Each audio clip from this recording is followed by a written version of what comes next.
যে foot over bridge তৈরি করার উদ্দেশ্য হচ্ছে যাতে পথচারীরা রাস্তার এপারে ওপারে নিরাপদে যেতে পারে, যাতে হচ্ছে প্রতিটা পথচারী নিরাপদে রাস্তার এপার ওপার পার হতে পারে, অনাকাঙ্ক্ষিত অ্যাক্সিডেন্ট কম হয়, জীবনের ঝুঁকি না নিতে হয়।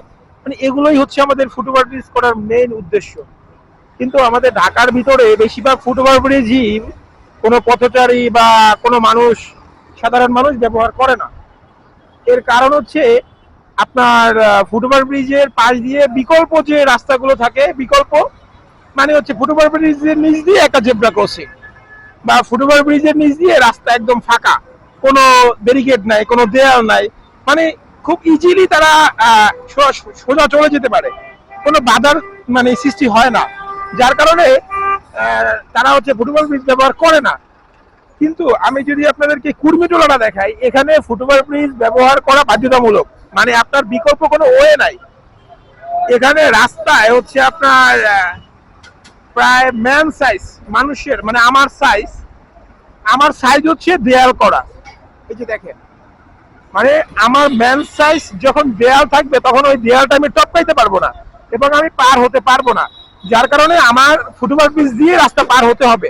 মানে ফুটওভার ব্রিজ করার উদ্দেশ্য তো এটাই। এই যে দেখেন সবাই কত সুন্দর দলে দলে ফুটওভার ব্রিজ পার করতেছে, মানে ফুটওভার ব্রিজ দিয়ে রাস্তা পার হচ্ছে, দেখছেন। এখানে কিন্তু আমার কাউরে দাঁড়াইয়া বলতে হয় না যে ফুটওভার ব্রিজ ব্যবহার করেন, ফুটওভার ব্রিজ ব্যবহার করেন, ফুটওভার ব্রিজ ব্যবহার করেন, নৈতিক দায়িত্ব, এটা কিন্তু আমার বলতে হয় না। মানুষ এমনিতেই ফুটওভার ব্রিজ ব্যবহার করবে এবং এটা তাকে বাধ্য করা হয়েছে এই রাস্তার দেয়াল দিয়ে।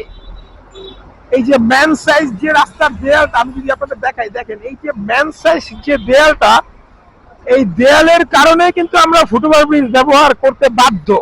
আমি কিন্তু চাইলেই এই দেয়াল টপকায় যেতে পারবো না।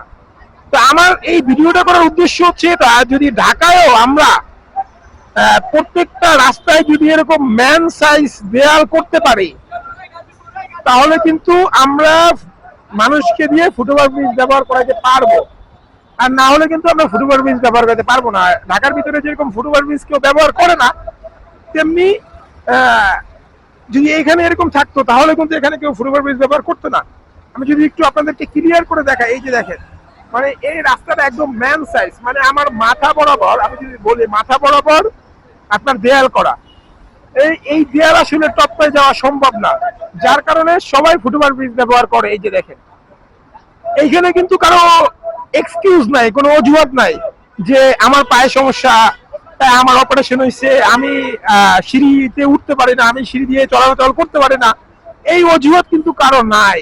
এই অজুহাত দেওয়ার কোনো জায়গাও নাই। প্রতিটা মানুষ এখানে এই হসপিটালের, এটা হচ্ছে কুর্মিটোলা হসপিটালের সামনে, দেখবেন অসুস্থতা নিয়েও তারা সুন্দর এই ফুটওভার ব্রিজ দিয়েই রাস্তা পার হচ্ছে। কিন্তু আমি ঢাকার ভিতরে শুধু একটা জায়গা না, ঢাকার প্রতিটা জায়গায় হচ্ছে ফুটওভার ব্রিজ কেউ ব্যবহার করেই না। সবাই হচ্ছে ফুটওভার ব্রিজের পাশ দিয়ে দিব্যি রাস্তা পার হয়ে চলে যায় জীবনের ঝুঁকি নিয়ে। মানে আসলে আমাদের উচিত, সরকারের উচিত, প্রত্যেকটা ফুটওভার ব্রিজের প্রায় 1 কিলোমিটারের ভিতরে এরকম ম্যান সাইজ দেয়াল করে দেওয়া উচিত। তাহলে গিয়ে আমরা মানুষকে ফুটওভার ব্রিজ ব্যবহার করাইতে পারবো। তো আমি আপনাদেরকে মানে এই ভিডিওটা এই জন্য দেখাইতেছি, যে এই ভিডিওটা আমি এই জন্য তৈরি করছি যাতে আমি আপনাদেরকে বুঝাইতে পারি যে আমরা, আমাদেরকে যদি কোনোভাবে বাধ্য করা যায় তাহলে আমরা সেই কাজটা করি। যতক্ষণ আমাদেরকে বাধ্য করা হয় না ততক্ষণ আমরা সেই কাজ করি না। যেমন আমি আমার এই পেজে আপনারা বা আমার ইউটিউব চ্যানেলে আপনারা অনেক ভিডিও দেখবেন যে কেউ ফুটওভার ব্রিজ ব্যবহার করে না, ফুটওভার ব্রিজের নিচ দিয়ে রাস্তা পার হয়ে চলে যায় জীবনের ঝুঁকি নিয়ে। কিন্তু কুর্মিটোলা হসপিটালের সামনে অসুস্থ মানুষ এসে ডাক্তার দেখাইতে, তাদেরও এই ফুটওভার ব্রিজ ব্যবহার করেই আসতে হয়। কেউ কিন্তু ফুটওভার ব্রিজ ছাড়া রাস্তা পার হতে পারে না। তার মানে এটা বাধ্য করছি আমরা তাদেরকে। ঢাকার ভিতরেও যদি আমরা বাধ্য করতে পারি মানুষকে, তাহলে তাদেরকে দিয়েও ফুটওভার ব্রিজ ব্যবহার করানো সম্ভব। তো আপনারা এই মতামত দিবেন আসলে কি করা উচিত। সরকারের কি এই ম্যান সাইজ দেয়াল করা উচিত, না উন্মুক্ত করে রাখা উচিত, কি করা উচিত আপনারা বলেন।